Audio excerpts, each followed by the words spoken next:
Welcome to Empower Humans. Welcome again to the Empower Humans podcast, episode 92, day 22 of our continuing coronavirus series here. I hope you're doing well. I hope you're feeling positive. I hope you're healthy and social distancing and doing all the things that they're recommending. I'm seeing that this is making a difference, and by and large, like we've said, most people are doing it. I want to get into some things here today, several different headlines and some news and some thoughts and just kind of a reflection on where we are now. It's been almost a month now. But before we get into all that stuff, I want to remind you, of course, you're absolutely priceless. You're never alone. I'm here for you. We're all here for each other, and we're all going through this together. And in life, we all go through things, and it's all part of the growth process. It's all part of what we experience in this life. And but don't ever think that you're worth anything less than price. It's worth defining what that means, because you're above the monetary world. The riches are found in you. All this other stuff is just kind of empty nonsense, to be honest, or especially the material things in this world, houses, cars, money, and all these things. These can be tools to bring about some good.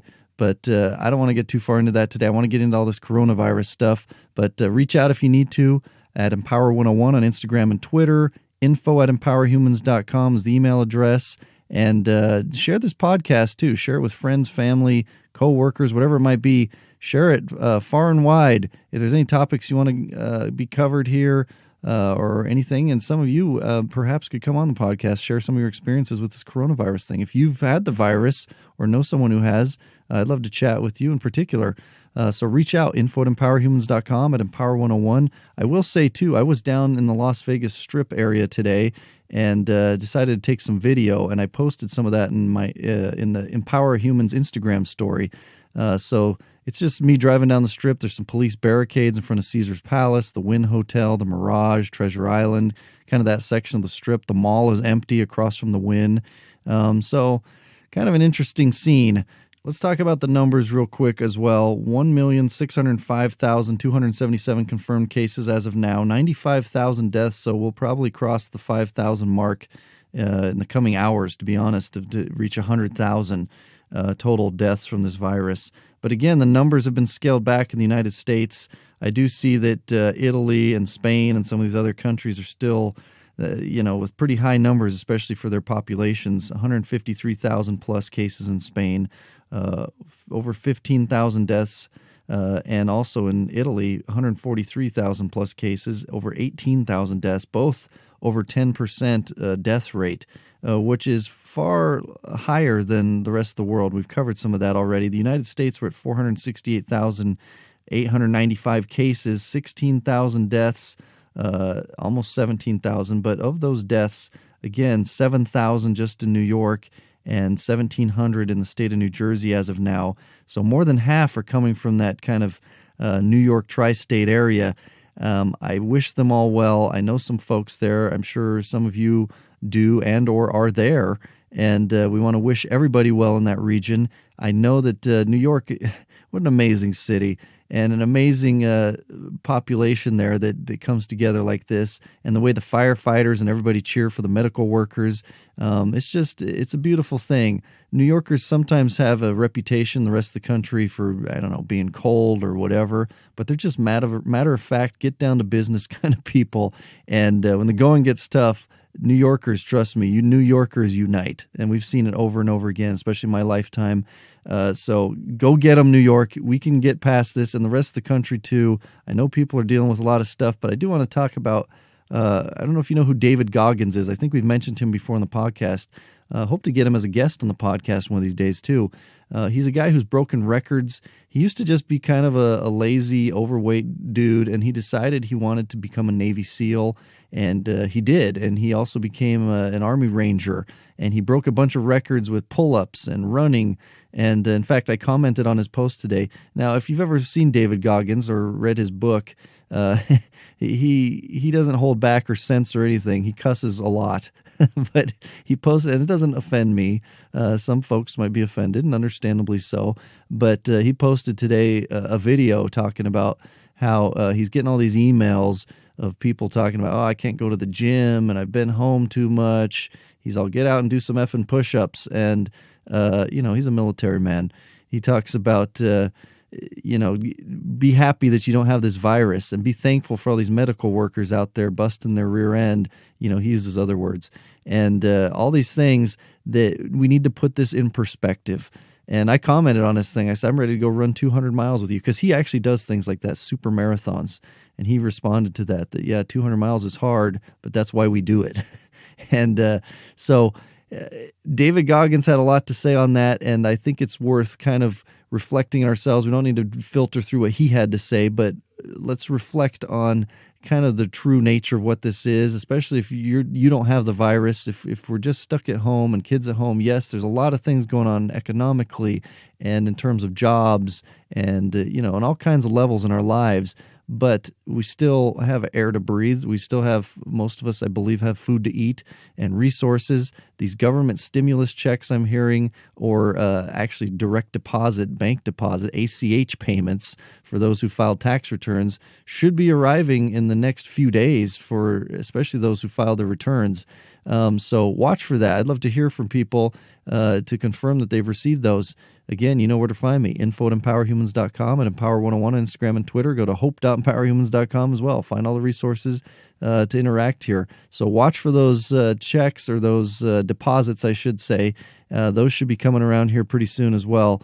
I did hear from my dad today. He talked to my great aunt, Eleanor. She's been on our podcast, one of our first, I think, episodes 3 and 4. We had to break it up because we had a long conversation. She just turned 100 in October, and my dad asked how she's doing. She's taking care of some folks who are decades younger than her who have been ill. So we've got this 100-year-old who's lost her son and her grandson, taking care of some other folks who are much younger than her, and talking about, and listen to this, she's lived through the Great Depression, World War II, and all kinds of things. In fact, she was born kind of the year after the Spanish flu epidemic that killed millions of people globally. So she has all kinds of perspectives. She knows what it means to sacrifice, to unite as a nation, to ration resources and do what it takes to get through things. She says, you don't know who you're dealing with, essentially, when you ask her. She knows, and she's 100 years old. So I'd love to get these people like her, especially on the national news, just sit down and chat on 60 Minutes or something like that, just to talk about and put all this stuff in perspective. So again, this is me mostly just sharing thoughts today, sharing some insights and things from the Las Vegas Strip to my Aunt Eleanor to David Goggins and some of these numbers. I do want to point out as well, Boris Johnson, the Prime Minister over there in the UK, he's now out of intensive care, so that's good news. And we do have Easter coming up this week, I believe, so it's a lot of folks, not a lot, but some folks are out there talking about we're going to defy these orders and everyone's going to get together for Easter and congregate because it's their right to do so. I'm not going to comment as to all of that, but I will say there's a major risk in that, and it's already been proven multiple times with people getting together for parties, weddings, church gatherings even already, and people walking out having shared this virus and other things like that. So I would caution all of us to be wise and take maybe, I would say, the higher road right now, because we can celebrate Easter in a more secluded environment for those who do celebrate Easter. And that's all we'll say about that. So I want to remind you, as always, of our challenges. Study, keep studying, stimulate our minds. This is what I've been doing. I've been reading and listening to all kinds of books and material of an educational, uplifting sort. And I invite and encourage you to do the same. Share them with, if you've got kids at home and stuff, share them with the kids. And also it's an opportunity to sit and discuss a topic, to discuss a book and whatever that might be. And it could just be a fiction book as well. Not that nonfiction or fiction are better. They're just different. But it gives an opportunity to bond more with the kids as well, which, of course, is the second challenge. Make great moments, whatever that might be in your particular situation. Maybe you do, maybe you don't have kids. But making great moments is something that will overshadow the pitfalls and the mistakes and the other areas where we will have fallen short in this life when it comes to a close, because it will for all of us. And so I invite each of us to do that, make great moments and study and stimulate our minds. And, of course, let's keep doing this podcast together. And I appreciate you. I'm flattered that we spend time together. Again, share the podcast, share it with friends, family, share links share it to the website, empowerhumans.com/podcast. All the episodes are up there. Also, hope.empowerhumans.com. Again, there's memes there as well for some comic relief. People have been having some fun with these memes, and we're going to be sharing a bunch more here as well on this page. It's linked up through our homepage as well, empowerhumans.com. So without further ado, want to, again, just express appreciation and, again, remind you that we will get through this. Stay positive, keep our heads up. Let's just muscle through. And before we know it, we'll be past this and look back, maybe a little shell shock to say, oh, what was that? And, of course, realizing what it was and what we experienced, and this was unprecedented and no longer will be once we get through this. But we will get through this better, stronger, more united, with greater perspective of what to value in our lives. So until next time, my friends, empower yourself, empower the world around you. Thanks so much for listening to Empower Humans. If you enjoyed the show, please rate and review this podcast. For more great content and to stay up to date, visit empowerhumans.com. We'll catch you next time.